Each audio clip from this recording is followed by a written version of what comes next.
Flying is way more stressful, and that's why I'm excited to see how they look, how they feel, how they Mas não tá play, valendo a because it's pena just não. A such a gente precisava de monumental mais moment for alguém all 10 of aqui, those velho. players.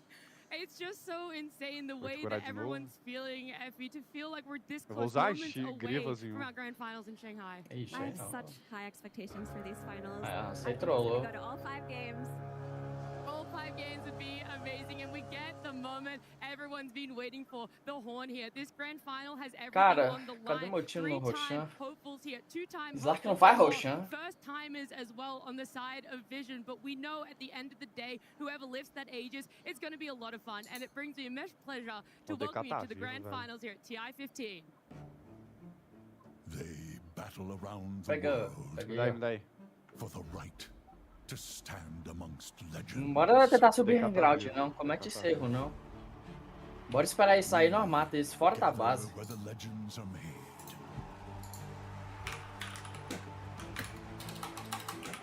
Eu vou focar no suporte, viu? A não ser que o DK politou. Ó, vou pegar um. Stands in their way. But we back our Aegis. The final ascent to Dota's greatest Vou lá me matar. stage. They carve their names into the pantheon. Se lembra, viu? Os caras vão ficar fora de posição. Seu ult. We cheer as the immortal pattern finally comes into view. Now, at last, we can answer Tá nem the cega, tá vendo? Não, Aperta aqui, acabou. não sabe o que seguiu, não. What shape does Tá de Travel? greatness Não. take? Não, o Tiny foi lá.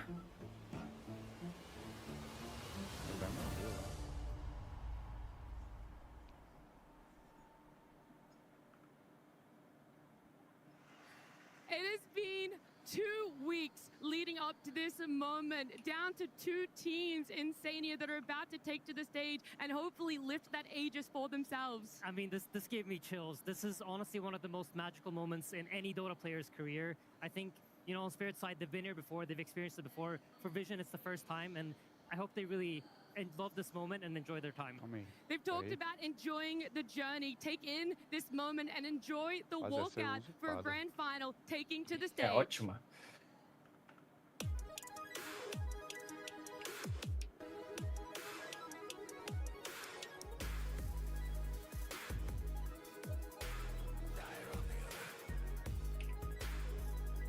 O Spectre gastou a ult. E que ele achou que ele ia pegar alguém só?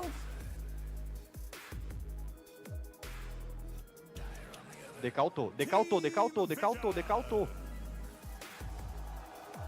Faz espera então. Cadê ele? Sentado?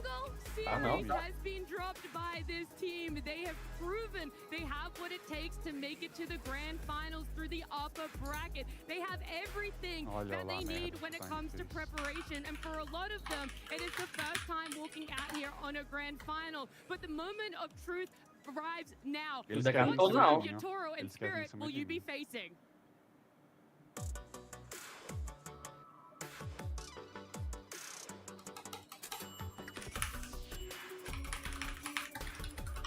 Recua, não vai não. Onde você tá indo? Ai, meu Deus. Ó, massa, luta. Calma aí. Isso aqui é só pra salvar ela. Ó, o DK tá vindo em mim, DK em mim. Cê é louco, o pai tá resetado, bora. O Benny, pega o Benny. Te curei e eu vou morrer pra te curar. Tá quanto Eu esse morri jogo pra aí? te curar e você morreu. Sai daí, Lucas, só não morre, você não tem buyback. Morreu. Me ajuda? Eu não tenho... O DK não apareceu na TF enquanto eu não morri.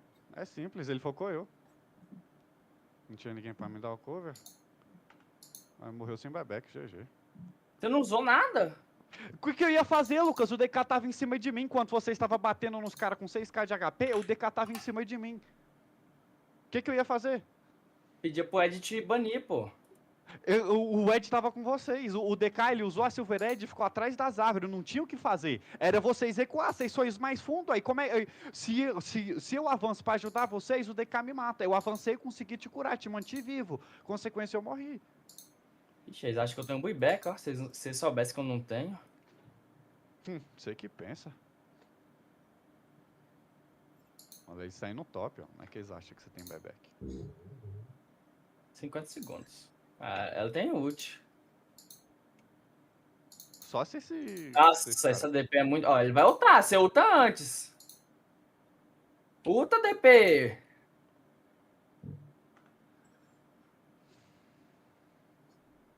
Ulta alguém do lado do DK, viu, Marcelo? Não, o DK tá longe de todo mundo.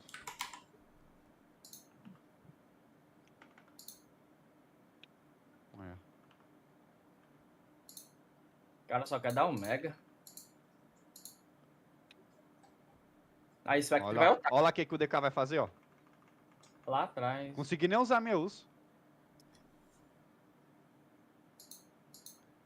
O DK aprendeu, é só eu focar na merda do da Winter que eu vou ganhar o jogo. Sem disco de Els. Você devia ter feito o disco de Els, hein? Em vez da anulador. Ou em vez desse item. Só tem eu e o Tiny.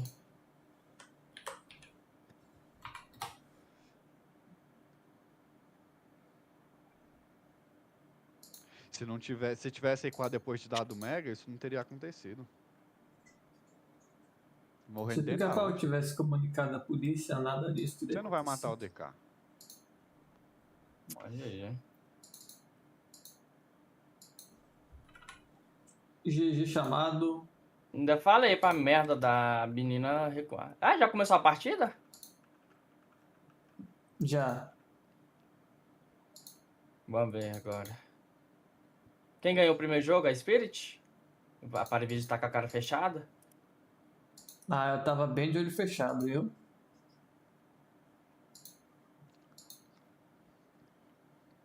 Ai, cadê o jogo? Não começou ainda não, doido. Ah, não, ali eu não comecei.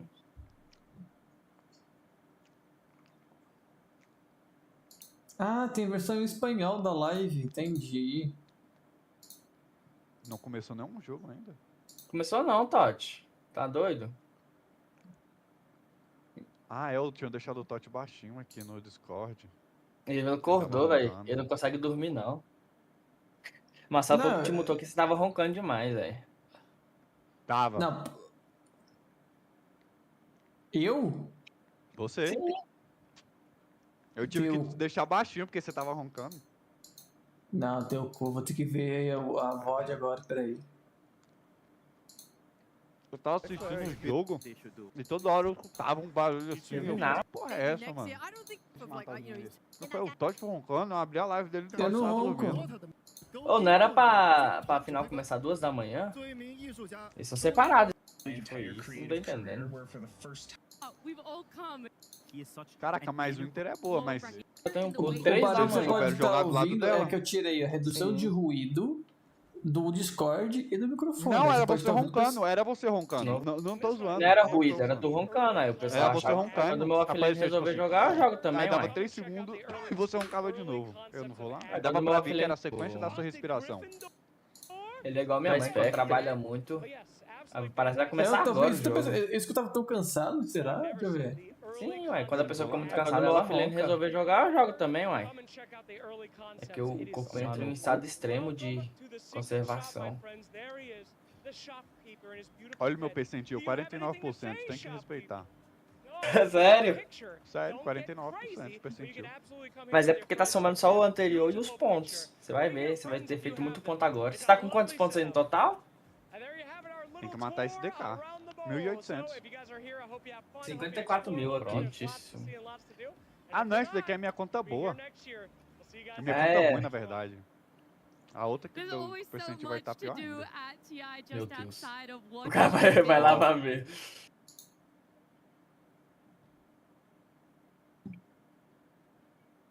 Ó, o jogo ainda bem que eu dormi, viu? O jogo era pra começar às 2 horas. Eu também Deu dormi. 3 horas. Hã? Eu dormi, uai. Eu também dormi. Eu dormi, era umas... Eu dormi e acordei umas 9 horas. Não era pra gente ter perdido esse jogo, não. Sabe por Não que era perdeu não. esse jogo? É simples. Não Falta de ficou do lado da paciência. Winter. Não Sim. ficou do lado da Winter. Foi lá pra frente querendo matar os caras e não ficou do lado da Winter. O que o DK fez? O Silvered matou a Winter. Sim. Faltou paciência também pra recuar. Era pra ter dado mais e O recuado. negócio é que eu matei Spectre, eu ia sair, velho. Só que essa porra dessa DP continuou. Aí eu fui lá e usei meu D pra salvar ela. Fiquei sem ele. Minha shard. O DK deixou vocês tudo brigando lá. Ele não brigou com vocês lá no bot. Quando a gente deu mega, ele não brigou. Eu vacilei. Ele esperou aparecer. Eu não devia ter deixado você fazer esse item. Devia ter falado pra você fazer o disco de Não, almas. o meu item não foi errado. Meu item não foi errado. Ele é porque aí o DK não consegue te matar assim não, pô. Entendeu? Mas Com ele não consegue me matar de uma vez. Ele me mata depois que eu usei tudo. Ele me mata depois que eu usei tudo. Depois que eu usei o Envy, depois que eu me curei, depois que eu usei o Eus, que ele me mata. Ele tem Silver Edge. Esse item me salvou da Spectre 1 milhão de vezes. Me salvou dos caras 1 milhão de vezes. O item não foi errado. O problema foi vocês saírem de perto de mim. O DK percebeu. Quem tá ganhando o jogo? É a Winter. O que eu vou fazer? Eu vou deixar os caras ficar batendo lá. Eu vou pegar o Inter. Nos últimos 20 minutos do jogo, as TF, só eu que matava os caras. Não coisa. Deixa eu ver. Foi não, eu matava os caras, pô. Aqui, ó. Você matava na saúde, só que eu matava. Aqui, eu solei a Spectre.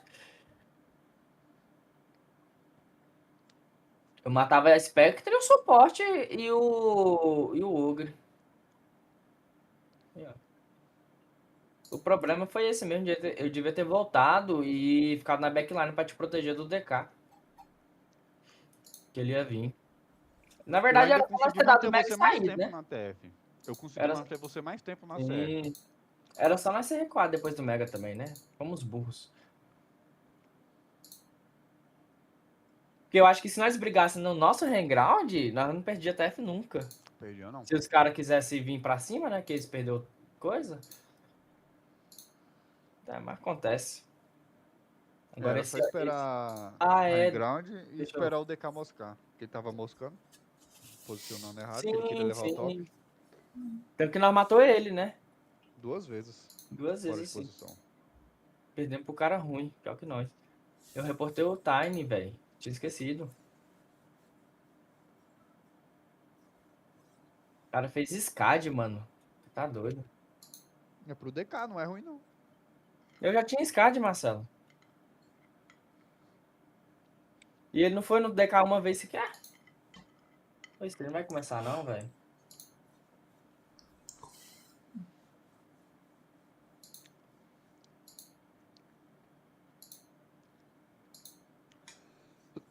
Nossa, esse ano esse esquece do TI é chato, hein? É, pior que é.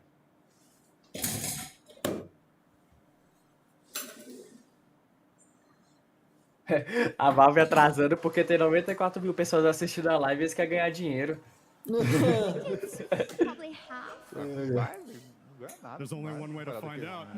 ganha que eles não ativaram. Quer dizer, se ativaram também, eu tô usando o Brave, né? Então não vejo nenhuma propaganda.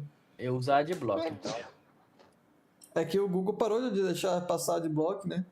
Eu acho que o Ed foi até dormir, vai nem assistir essa Não, final. não tem como fugir do Adblock, não. Por mais que o Google fale que não tem como, os caras inventam outro Adblock, ou então o próprio Adblock cria uma atualização pra É, aqui, ó. Ah, não, sim. Eu baixei o Stands. O Stands é muito bom, ele bloqueia tudo. Ele bloqueia Twitch, bloqueia tudo. Tem bloco não sei o que, tem vários. Bloqueia hoje, aham. É tipo, aí quando um para de funcionar, o outro tá funcionando. O Adblock é o que menos funciona, acho que é porque ele é o mais famoso. Aí os caras, tipo, os devs lá do site em cima dele. Faz em cima dele.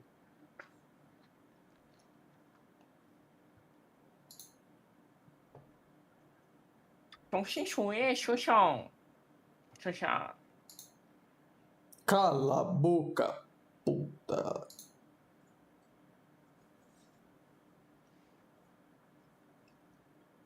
Mas é bonito. Eu queria ir no TI uma vez. Às vezes no TI 80 eu vou.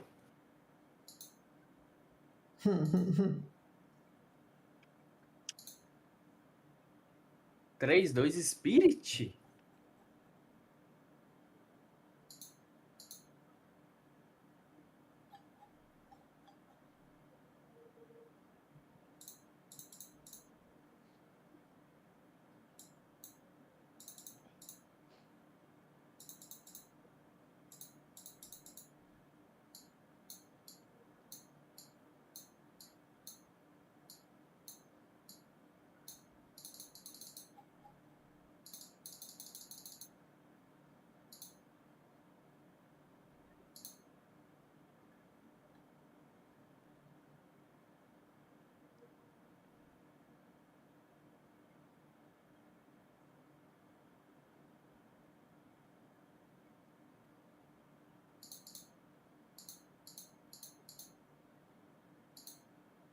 O Noane sempre foi mid, né?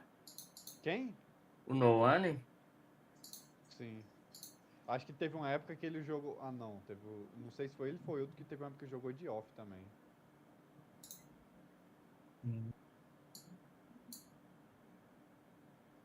Agora tem um que era mid e virou sup. Noteio. Liposa também. Quando ele era mid, ele era Liposa. Quando ele virou off, ele virou Lelis. Hoje ele é O Lelis é o Liposa? Uhum. Sabia não. Por que ele mudou o nome? Ah, eu sei lá.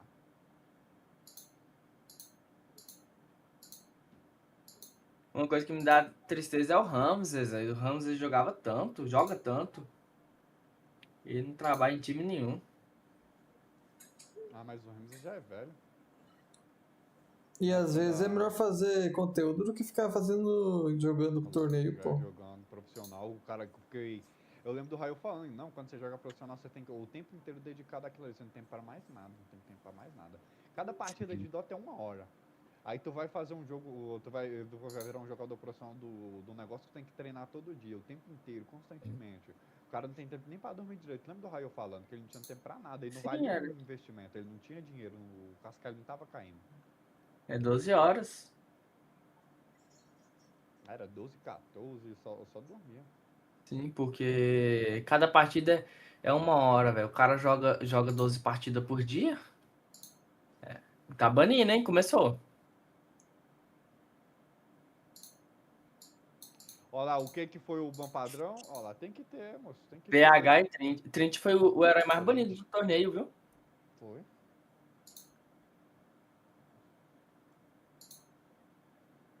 Mas por que ela tá quebrada? Eu tô sentindo que os heróis invis estão quebrados. O Inter? Vê o vídeo depois do que fizeram, que o Jox fez. É simples. Por que o Inter tá forte?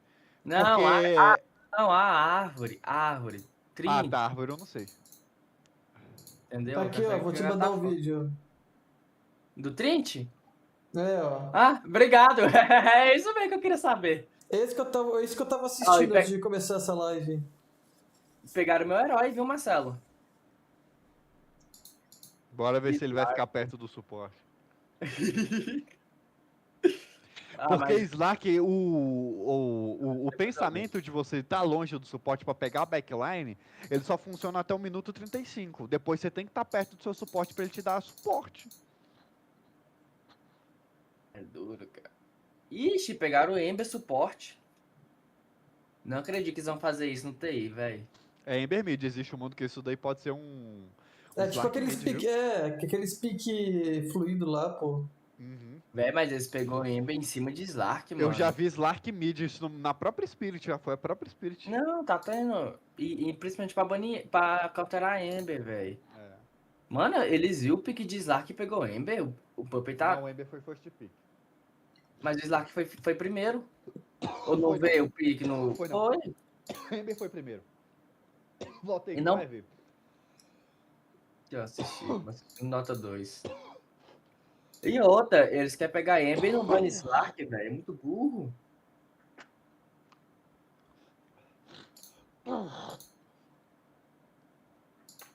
Ember foi o primeiro pick. Depois o Slark como resposta. Ember 4, o pessoal tá falando que é Ember 4.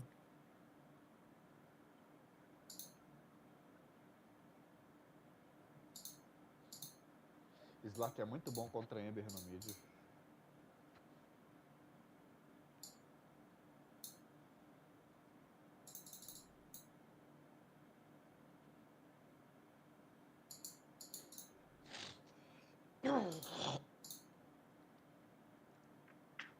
Será que a Vision não tá querendo chamar esse Slark aí, não? Tá falando, não, quero ver se esse Slark mid é isso tudo mesmo? Acho que não.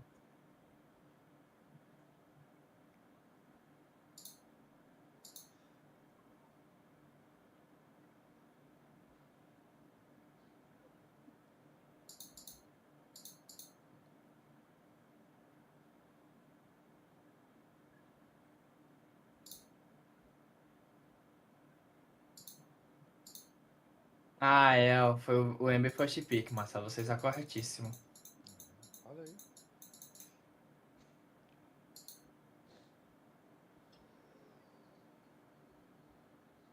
O cara não ia pegar Ember em cima de um Slark, não. O papel é doido, mas nem tanto.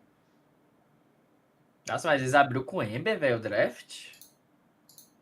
É porque senão o Ember é banido, né? Ember também tá forte. Mas eles deviam ter picado o Ember, então. Porque eles baniram antes. Em vez de banir Clock, acho que eles banem só um, né? Porque como eles dão o first pick, eles podem banir Cara, só um. é por isso que eu tô achando que eles tá provocando esse Slark mid. Eles querem ver se esse Slark mid é isso tudo mesmo. E mano. Você vai ver se o Ember for mid, vai levar um pau.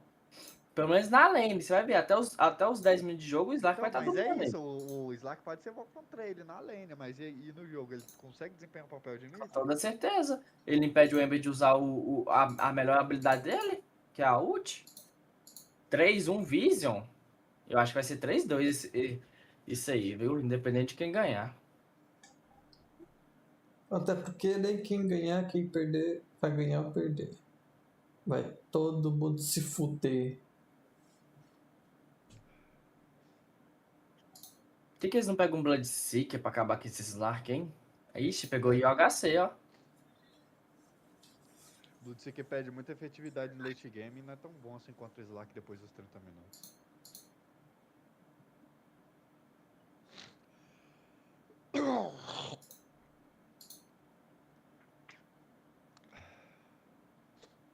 Verdade, né? Nós não viu ele jogar de Yu.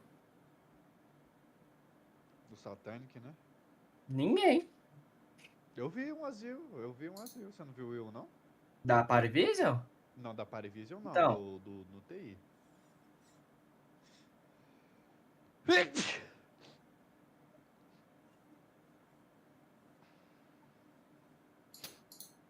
Um Axie. Um Bristleback ia ser bom. Essa animação do Shadowfiend é massa. Magnus sei não.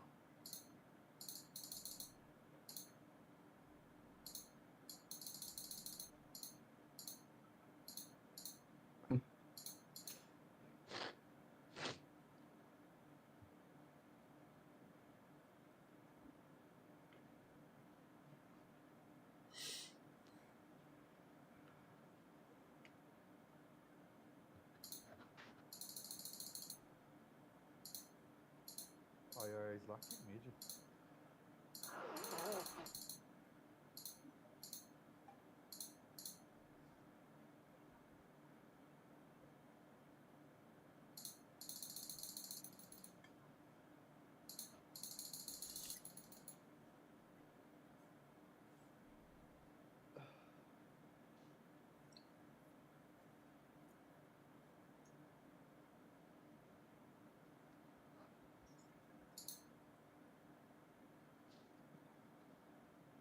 Disruptor. Nossa, velho, os caras pegou Disruptor, velho. Só pra estar em cima do Ember. Não é ruim, não. Ainda mais que prende os caras pro SF. E impede a Mirana de Que até pular. agora não apareceu, mano. O Disruptor nunca apareceu, até agora não tinha aparecido nesse TI, velho. O seu herói, né? Aí esse Axe aí também eu quase não vi. Eu acho que eu vi ele só em 2 partidas. E ele é quebrado, viu? O jeito que os profissionais jogam.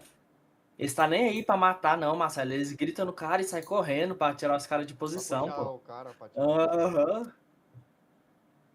Quebrado, quebrado.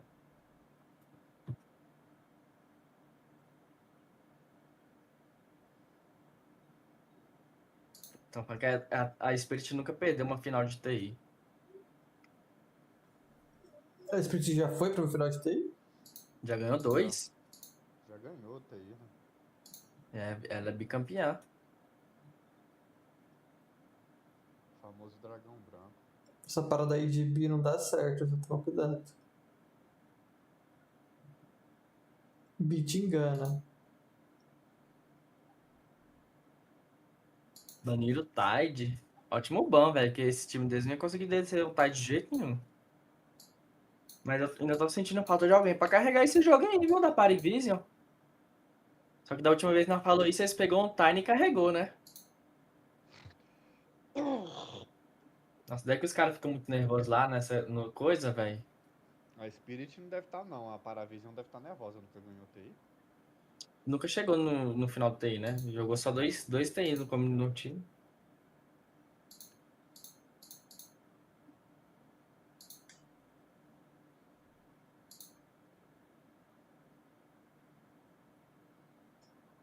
Olha o Slack dançando.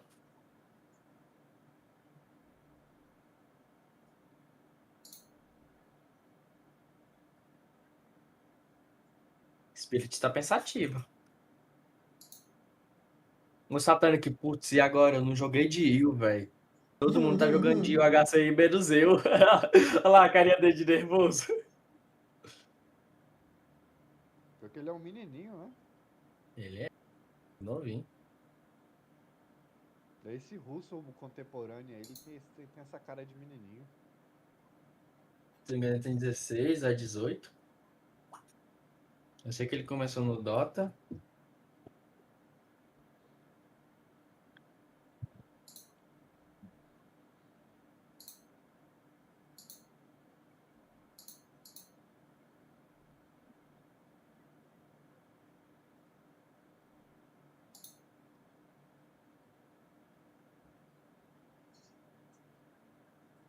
Eu acho que o Popeye cagou no pau, viu?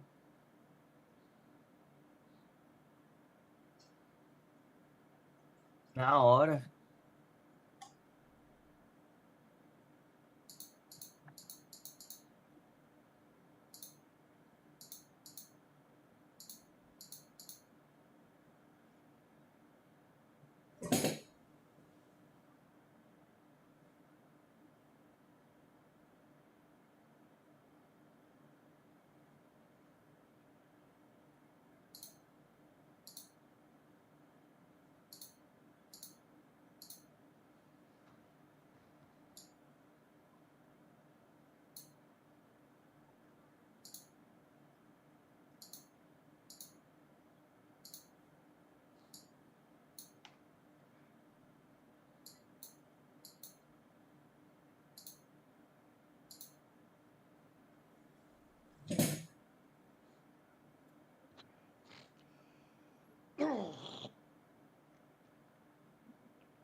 Eu bebi demais e não consigo me lembrar sequer qual o nome daquela mulher.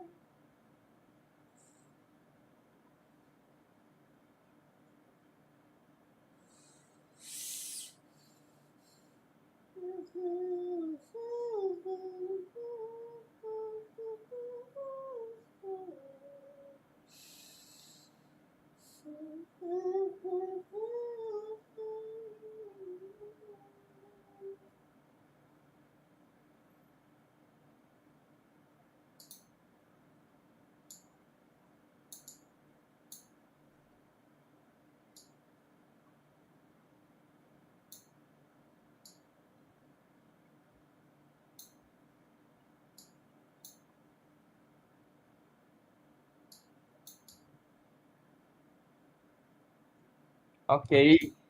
Ember mid. Opa, Ember HC e o mid. Já Nossa, podemos, mano, o Popeye já, cagou no pau. já podemos falar que esse jogo é da Spirit, o primeiro? Ele já sabe, olha lá, já tá com cara de quem sabe que perdeu.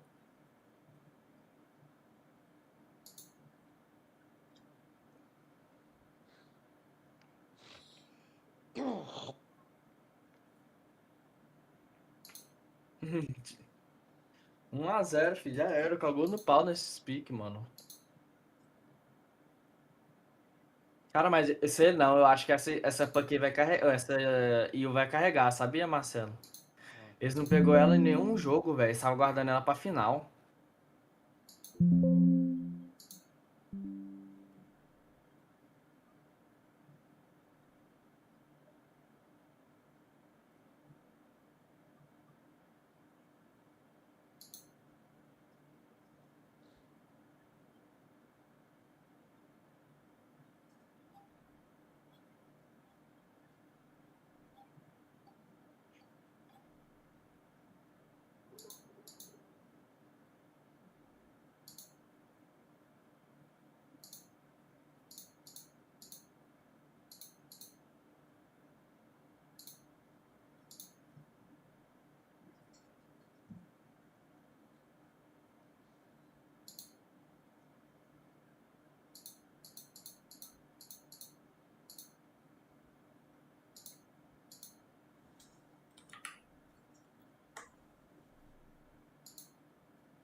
Mó cara de pai de família do Puppy.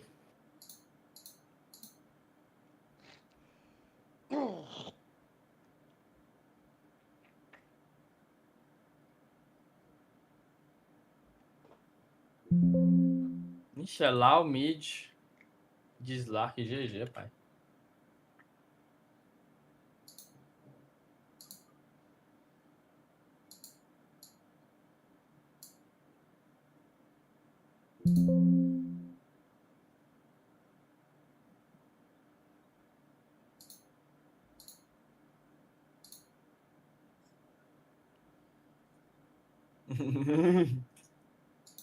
O cara tá testando coisa na final do TI, velho.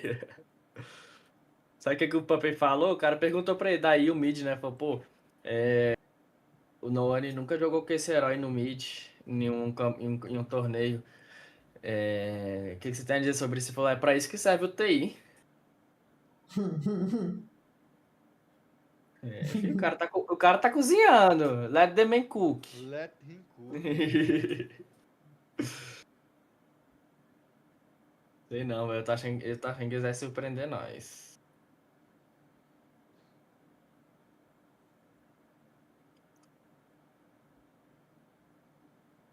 Esse Axe com o machado caído é mó legal. Caraca, mas essa aí dele é bonita.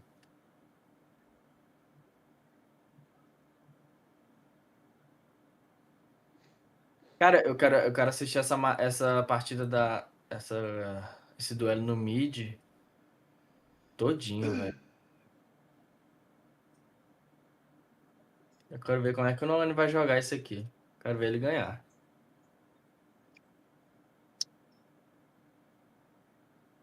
Cara, tudo que o Saca- Puppey fez aí foi pra tentar garantir as lanes.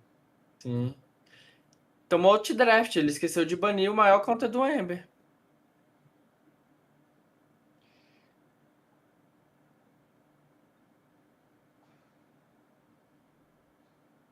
Eu acho que o Puppey não achava que eles iam chegar na final. A Spirit achou que ia tá pegando a Yandex agora.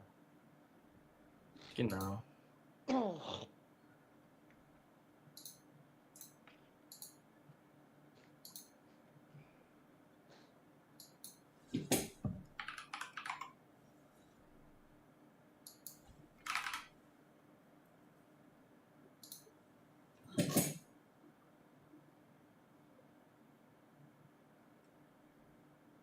E coitado do Satânico tá levando um pau na lane. Sacrificou 2 lanes em detrimento de uma.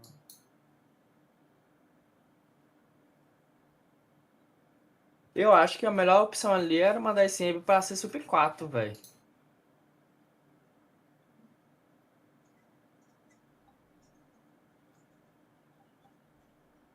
Seu Hoodwink Last Pick, mano, ó, completamente outdrafted.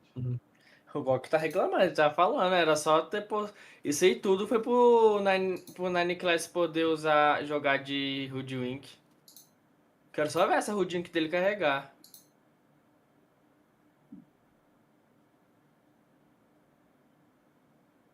É. Olha lá, olha lá, olha lá. Morrendo, ó, morrendo, tá morrendo, tá morrendo. Vai morrer ainda. Mosca pra você ver. Coitado, velho. Jogou muito mal, mano. Ô, dava essa Hoodwink HC pro Satanic, bem melhor. Essa bichinha aí, quando ela vira HC, dá dano, viu?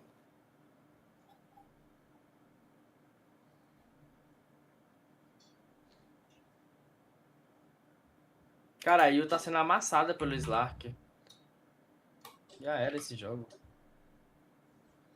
O cara tentou fazer um favorecimento ali pra facilitar as lanes, tá perdendo as lanes. Tá perdendo todas as lanes. O SF embaixo da torre dos caras lá. Olha a Virgem entregando o primeiro jogo. Não, já Ai, era, já entregou, velho. calma. Satânico 8 creep. Já pode chamar GG? Pode. Cara, eu não duvido ele chamar GG isso aí com uns 20 minutos de jogo não, viu? Ember Surf Lane, mano. E eu preciso que eles ganhem pelo Qual menos um que jogo é a muito tara bom. do Papei com essa Io, velho? Nenhuma. Nenhum Ele é. ficou outdrafted. E ele nunca nem picou ela, porque o que aconteceu? Ele deu Ember First Pick e ele não Exatamente. sabe que a merda da Spirit é o único time que faz o quê? Que faz Slark Mid. É, foi o TI todo, moço. Todo mundo pegou o Slark Mid pra counterar a Ember.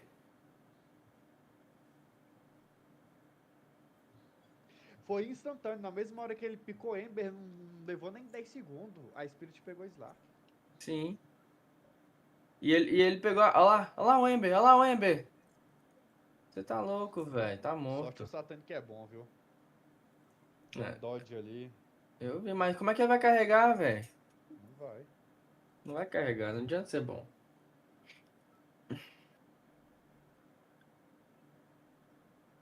E aí, Ducalis? Não morreu, mas e aí? Como é que você vai recuperar esse tudo de vida? Vai ficar 1 minuto fora de jogo sem ajudar teu Ember? E o ator lá só farmando. Mano, o Slark e a Toro farmando 24-22. E aí, Hoodwink? E aí, Hoodwink? Foi mid não vai matar o Slark. Antigamente, Totti, quando as penalidades eram menor, o cara tava igual nessa situação do Ducalis, olha, ele se matava nos creep da jungle. Ah, nessa situação aí, não, às vezes valia mais a pena o cara se matar na jungle do que voltar à base.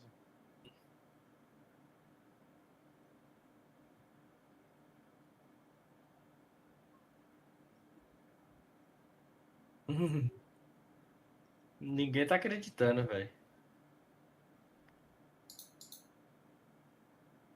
O chat vai à loucura. Se tem alguém que pode carregar esse jogo, esse alguém é o Axe. O único problema, o Undyne de tumba. Morreu. Todo mundo morreu, acabou.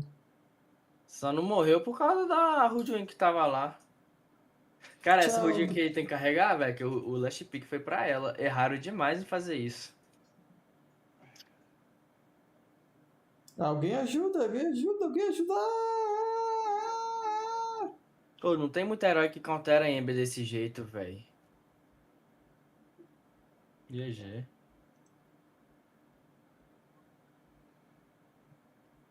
Caraca, jogou bem.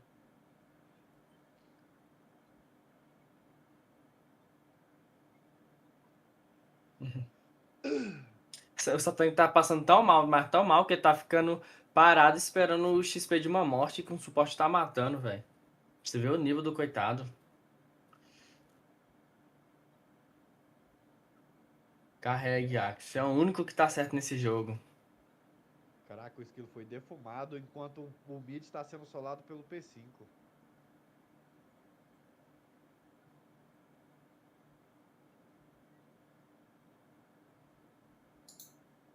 Olha esse SF, mano, andando no mapa com level 6. Ele sabe que pode. Aí eu já givou já, ó o SF onde tá.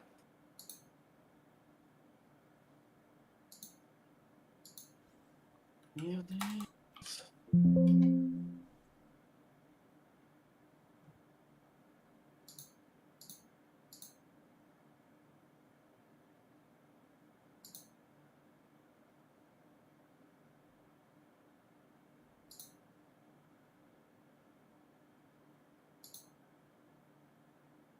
O Ember vai morrer? Vai.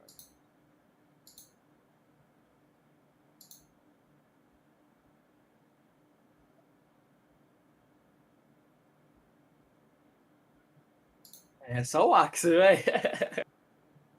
O Noane já foi para Jungle já givou mid.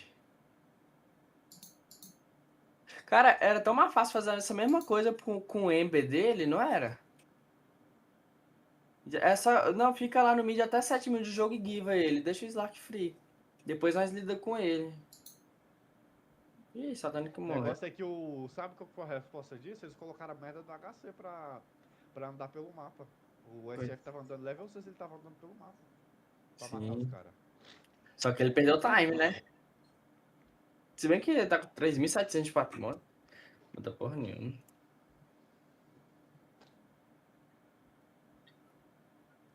Vamos ver o Flash Farm do Ryu na Yu, vamos ver.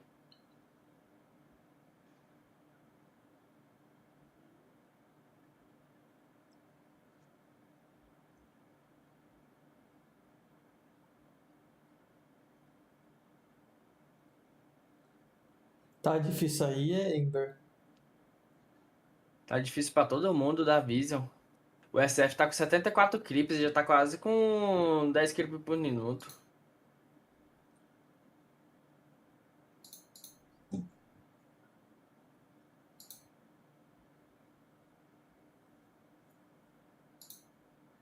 Onde os caras tá farmando, velho? 9 minutos de jogo. Onde o SF tá indo farmar? Esse jogo já acabou, meu patrão. E ele só tá farmando lá mesmo só pra botar o pau na mesa.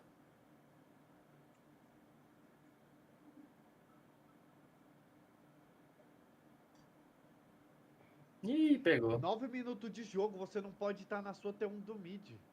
Que isso, mano? É igual a morte. Eles querem matar alguém.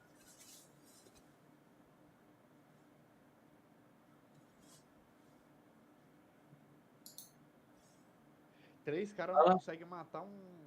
Não dá, e quase que o Satânico vai de vala. Foi de vala.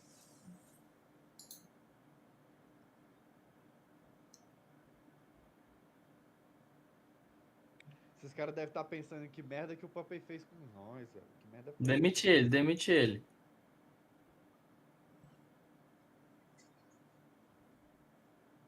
Pô, pensar que ele fez merda, velho.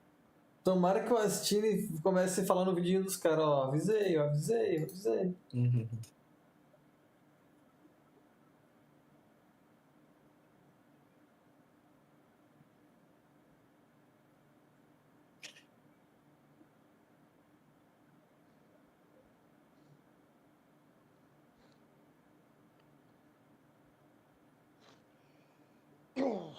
Puppet choking. Nossa, esse é top, hein? Vocês abrissem com um pique de SF? O SF consegue se lidar bem com counters. Agora o Ember, velho. Ruska e Slark acabam com o jogo dele aí. Além de ser já... Oh, boa.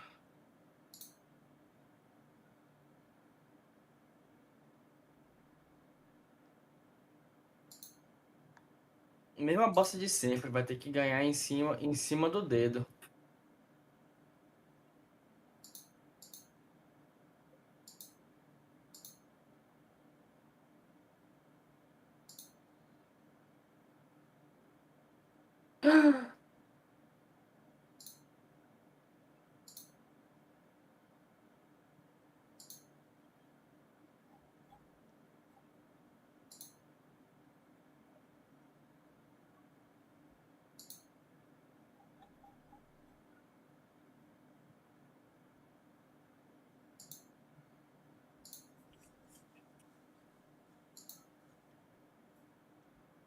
Quando você sai da minha cura, eu tenho um shard. Quando você sai da minha cura, você ganha dano.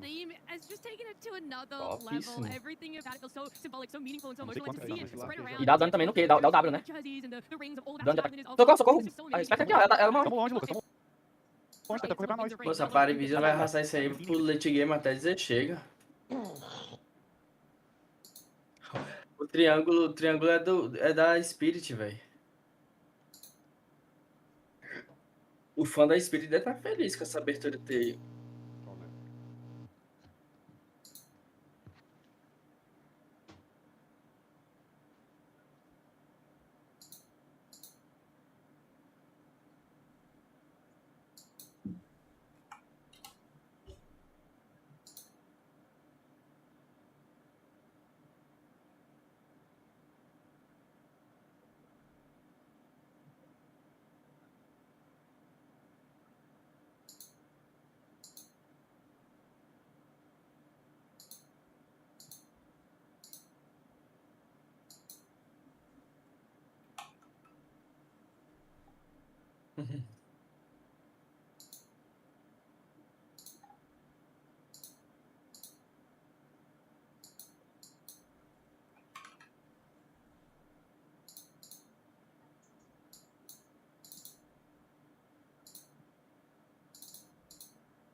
Eles querem ganhar é brigando.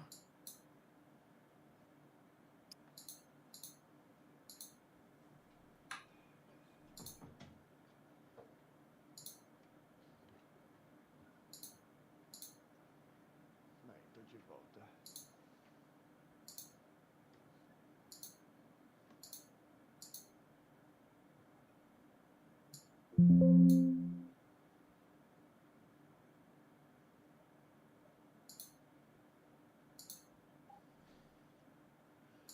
Aí, o meu HC tem uma caia, pô, tem que respeitar. Você vai ficar puto, Marcelo? Meu Deus, velho. É igual o Tiny, pô.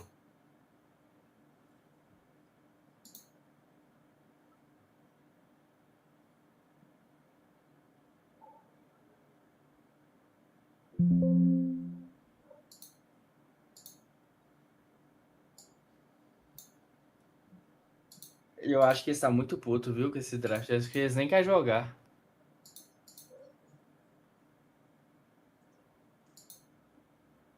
Cara, se avisam perder de 3-0, aí eu fico puto.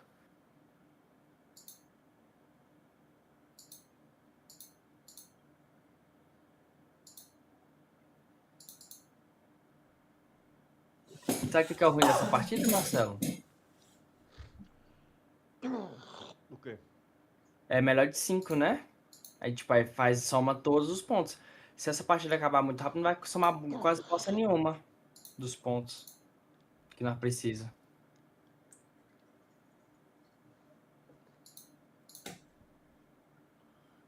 minutos de jogo.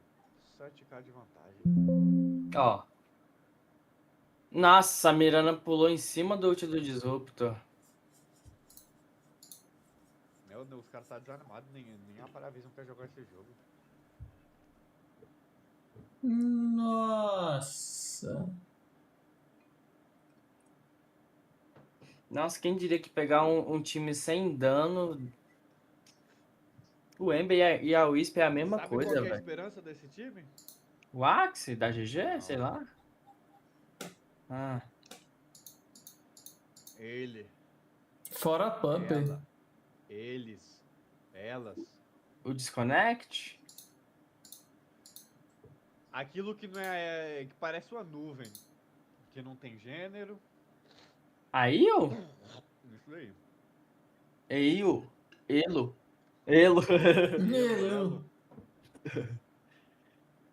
Essa coisa aí pode ser uma esperança de carregar esse jogo. Essa coisa aí também é mais precisa pra qualquer pessoa que fala isso.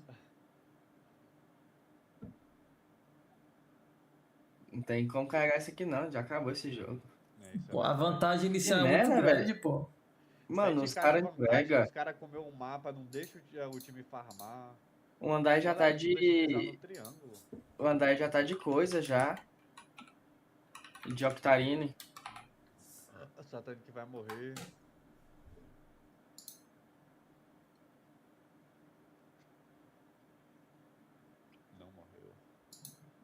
E a torre já tá de manta, quase fechando a porra da Pike, você tá doido.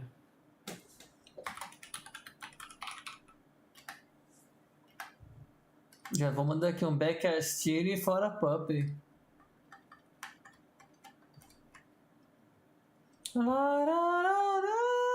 Derretido, Axis.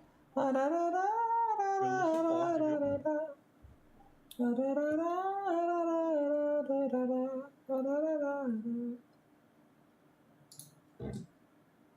Ah, não, foi o Slark também, né? Roubando a essência. Pior que compensou, velho. É bait, não vai, é bait. Cuidado aí, ó. Compensou pra eles ainda, pô. Matou 2, velho. Mesmo que seja suporte, tem mais patrimônio que eles, quase. Ó, com 17 minutos de jogo, você teve a porra de um Undying fechando o Octarine. 8.900 de patrimônio não dá. Ou 18 minutos de jogo, os caras não têm acesso à própria jungle.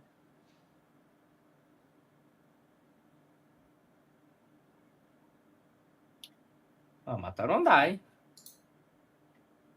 Doente de amor. Já deu TP, velho. Ih, o SF. Na vida noturna. Ganhando na noite, numa boate aqui na zona sul. Ih, vamos pegar eu. A dor do amor. Né, com outra Você pegou aí, ó. GG. que a gente cura. E a dor vai ser. E o Disrupt tu comprou o quê? Em 19 minutos de jogo? Uma adaga de translocação.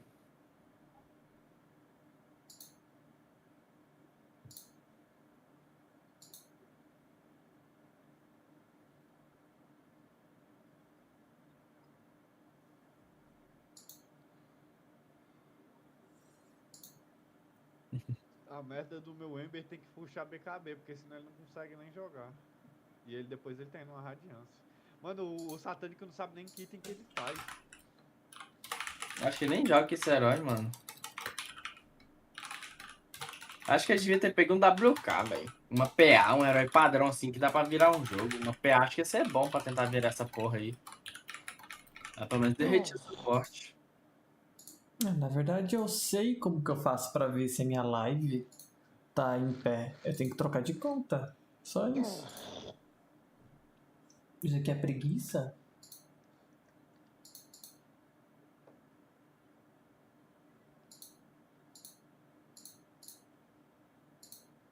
Nossa, um DD, 20 minutos de jogo. Os caras tá pedindo pro roxão. fazer esse roxão.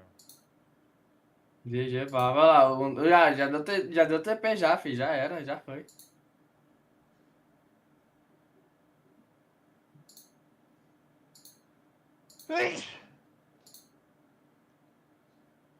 Esse E dele, mais a Madness, hein? It is madness.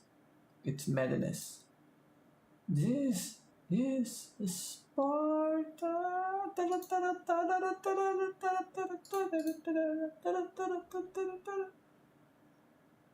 This is Sparta. This is Sparta. Coitado do Ember Spirit.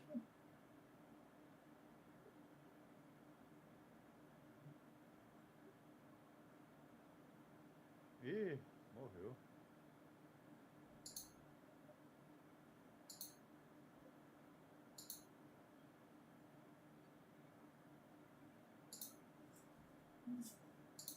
Ah, fechou a BKB pelo menos.